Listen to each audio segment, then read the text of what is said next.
Hey, what's happening, guys? It's Jamie. It's January 23rd. It's Monday, 2023, and I'm just documenting something that recently happened. I'm going to share it with you to some aspect.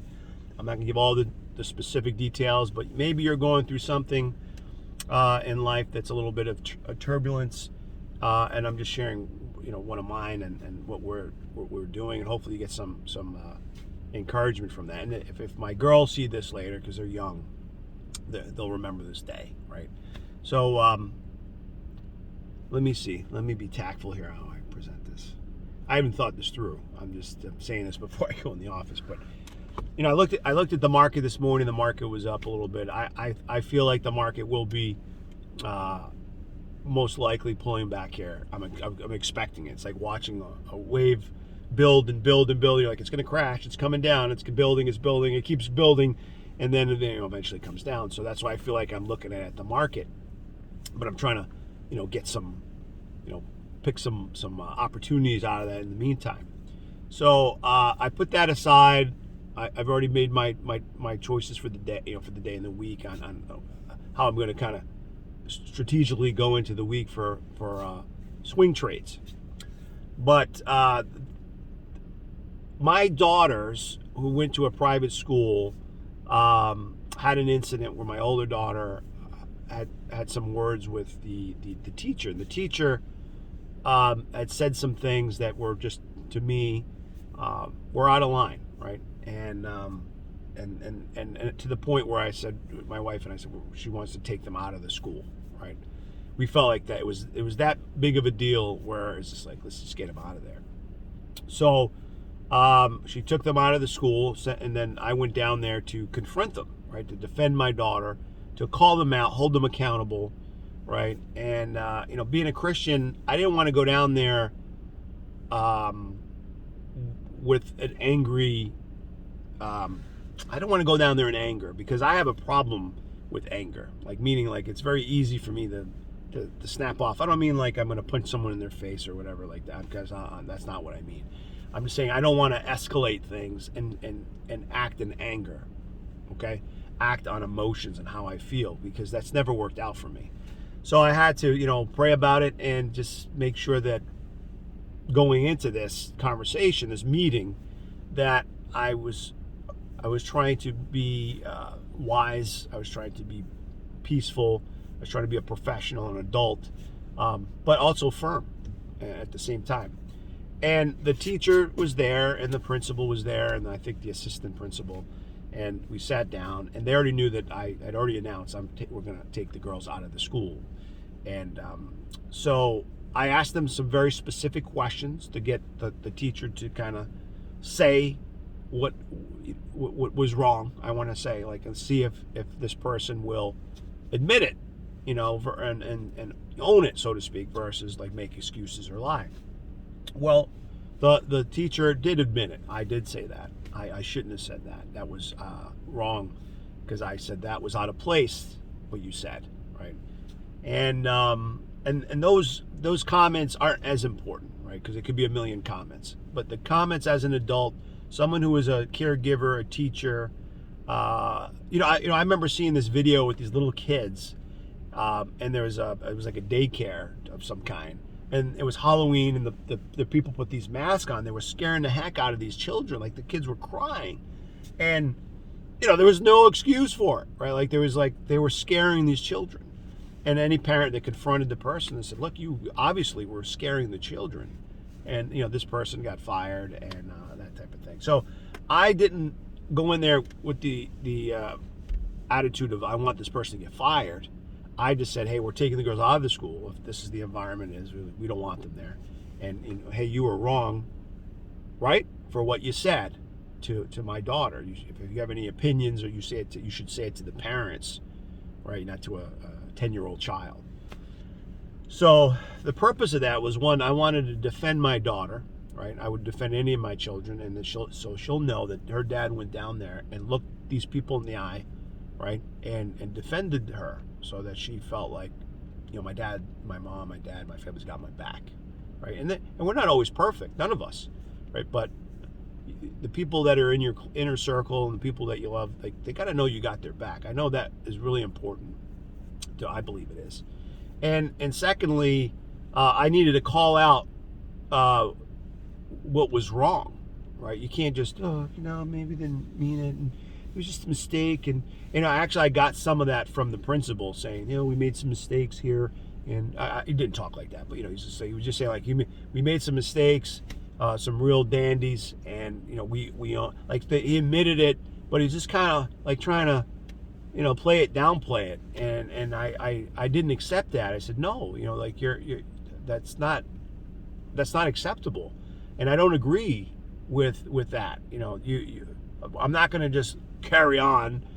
This is like, if I thought someone was negligent on watching my business or my child, more importantly, I'm not gonna be like, oh, they made a mistake. They let he or she fall down some stairs or run into traffic just at one time. It was a real doozy. No, and they didn't get hit or broke their neck. I mean, you got to make really sure this is not something you can play around with. So the accountability was more of, the holding somebody accountable to me is important. And then ultimately what they do and where that goes from there, I couldn't tell you. But I wanted to make sure I looked everyone in the eye and addressed it as a father, as a man, as an adult, and just have some quick dialogue, and basically let them know where we were going with that.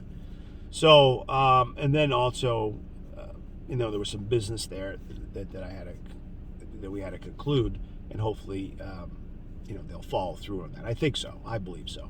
Now, I didn't say everything right any more than I do with these videos. I never say it all right. I never do it all perfectly. I think afterwards, or I was like, I should have mentioned this. I should have said that. But for the most part, 85% of what got across, regardless, was I achieved what I wanted to. And sometimes we go into something and anything, and we swallow it. We don't we don't hold our partner accountable. We don't hold our children accountable. We don't hold our coworkers, our employees accountable. And I think that is really what I really want to get across here today, is even yourself, even myself, I have to hold myself accountable for certain words and actions, more importantly than anything else, because if I'm going to lead the charge in certain things, and I have all these fallacies, or all these weaknesses that need to be addressed. I can know, like, okay, I got a couple here that are acceptable, versus some bigger things that, like, who am I to like, if I went in there, I'll give you an example. If I went into this meeting and I started cussing, banging my hand on the desk, flipping a chair, making a big dramatic scene, right, which I could have, then what am I really accomplishing, right? That's what I'm trying to get across here. Like, I have to go in and stay calm, talk about these things, have a conversation. Also, with a customer, as another example, if I have a customer who's angry and upset, and they say some things that maybe they're just saying in frustration and anger, I don't have to respond to it.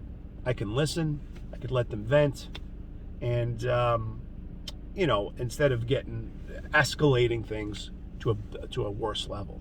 That is part of the of getting older, right? Whether you go from 20 to 30 or 30 to 40 or 40 to 50, whatever it is.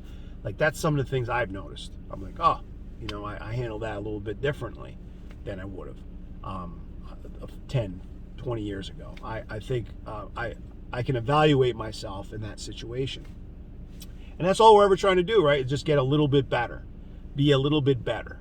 Do a little bit better. Just like with my trades. When I do a trade, and if I sold my shares too soon, I'm like, I should have let that play out a little longer. Or if a trade goes bad, I'm like, it's going to turn around, and I should have got out sooner. I'm like, I should have just took my losses and got out. I'll tell you, with the Tesla one, at one time I remember I was down $3,000, and the shares that I trade, and I was like, man, it's going to turn around. And then it just went on a series of pullbacks 4%, 8%, 12%, day after day. And that 3,000 turned into 18,000 negative for me, And I was like, oh man, got a lot worse because I let it go further than when I knew. I'm like, I should probably get out and let me look for some stability here and see what's going on. But I would just base it on my feeling like, hey, Tesla's a great company. There's no way this thing's going to keep going down. And it kept going down. And there was even talk of it going, well below 100. And it may still, right? But that's what I'm talking about. Like when you get into a situation where you might have an argument or disagreement with somebody, it's very possible that that person gets angry, you get angry, you yell, they say something, you say something, and it just escalates. A lot of these situations happen all the time, at work, at home, with spouses and with children, and so on and so forth. But what does it really accomplish? So anyway, that's my thought today. That's what I wanted to share. I don't have any magic here, but that is what I got going on. Tomorrow I will get into some stock stuff specifically, but I thought that this moment was really important just to remember, for me and my family. And if you're going through something, whatever it is, maybe it's a health issue, maybe it's a challenge, at home or at work or at a school, I would just encourage you to take a breath, right? Clear your head. If you're someone that believes in God, maybe say a prayer, right? Read the Bible, right? Try to get some direction, right? And speak to someone that is level-headed, someone that maybe you is not going to direct you in the wrong way, right? They might give you some positive input and feedback and coaching that will help you when you make your decision to do a thing or to confront something. And don't be afraid to confront it. Some of the biggest growths I've had in life are from facing some of my biggest challenges or the most uncomfortable situations, that I've had to come across. Okay. So that's it for today. I'll see you guys next video.